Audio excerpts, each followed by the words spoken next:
Assalamualaikum warahmatullahi wabarakatuh.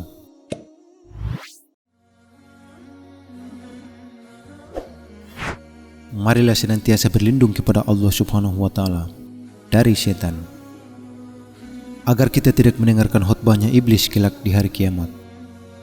Dan semoga kita termasuk golongan orang-orang yang tidak mendengarkan khutbahnya iblis di hari kemudian. Iblis menyampaikan khutbahnya di hadapan orang-orang yang mengikutinya, yang telah ditetapkan oleh Allah Subhanahu wa Ta'ala masuk ke dalam neraka jahanam.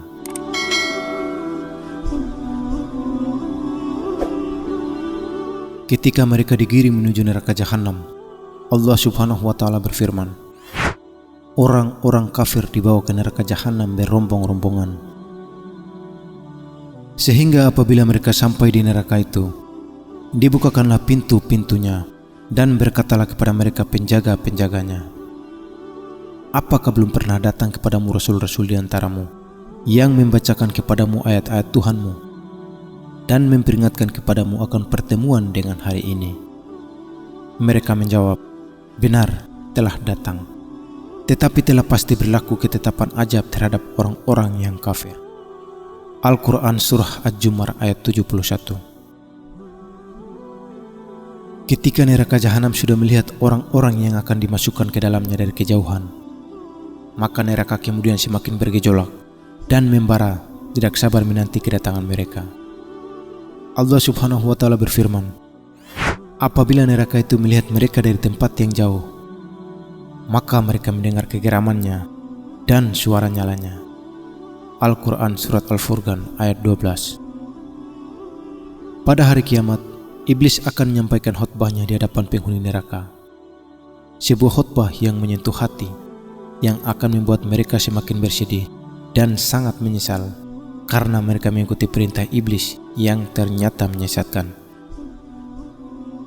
Al-Hasan Al-Basri rahimahullah berkata, tatkala hari kiamat, iblis berdiri di atas sebuah mimbar, kemudian berkhutbah seraya berkata, sesungguhnya Allah telah menjanjikan kepadamu janji yang benar, dan aku pun telah menjanjikan kepadamu, tetapi aku menyalahinya.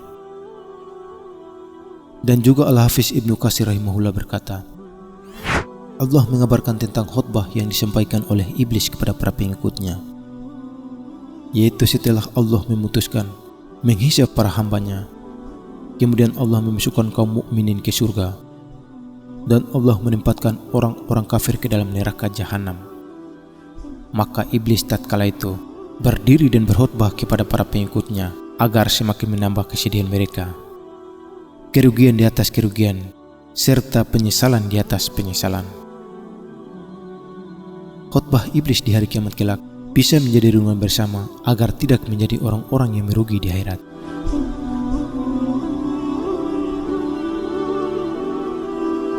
Sebab ketika dilaknat dan dikeluarkan dari surga oleh Allah untuk bersujud kepada Nabi Adam, maka iblis bersumpah untuk menyesatkan anak cucu Adam hingga akhir zaman.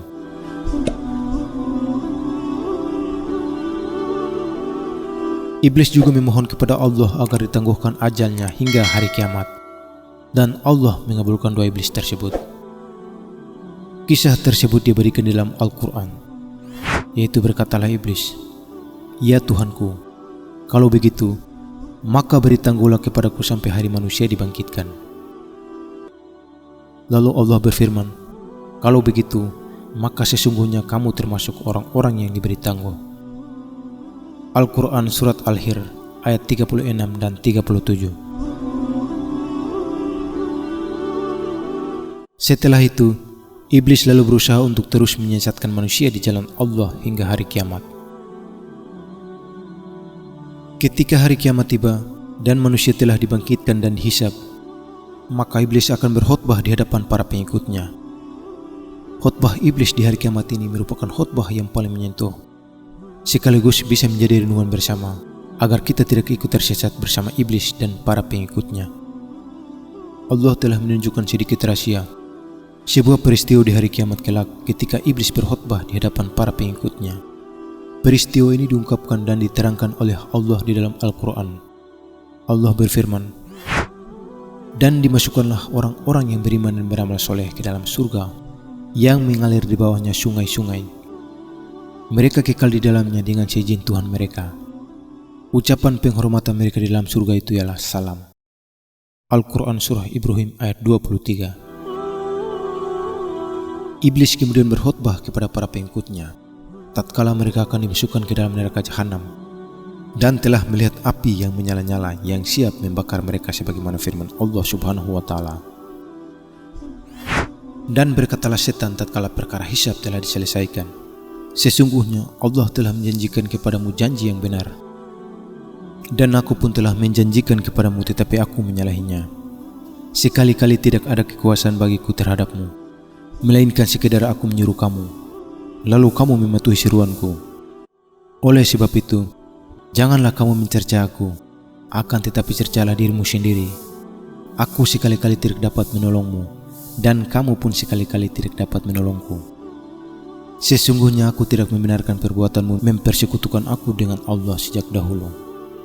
Sesungguhnya orang-orang yang zalim itu mendapat siksaan yang pedih." Al-Quran Surah Ibrahim ayat 22. Di dalam khutbah tersebut, Iblis mengatakan kepada para pengikutnya bahwa Allah telah memberikan janji kepada orang-orang tersebut, yaitu janji yang benar dan pasti ditepati. Dan Iblis pun memberikan janji-janji kepada para pengikutnya, namun janji Iblis itu hanyalah janji palsu yang merupakan bagian dari tipu muslihatnya untuk menjerumuskan manusia ke dalam dosa dan kesesatan. Para pengikut Iblis yang mendengar pidato Iblis di akhirat itu langsung merasa sangat tertipu dan menyesal. Namun penyesalan di akhirat adalah penyesalan yang sia-sia, dan mereka akan menjadi teman Iblis di dalam neraka dan kekal di dalamnya. Saudaraku seiman yang dirahmati Allah Subhanahu wa taala, jangan sampai kita menjadi orang-orang yang menyesal ketika mendengar pidato Iblis di hari kiamat kelak. Semoga kita semua selalu dilindungi Allah dari tipu daya Iblis, dan semoga Allah Subhanahu wa taala menjaga dan melindungi kita dari tipu daya Iblis laknatullah. Wallahu ta'ala a'lam. Semoga bermanfaat. Wassalamualaikum warahmatullahi wabarakatuh.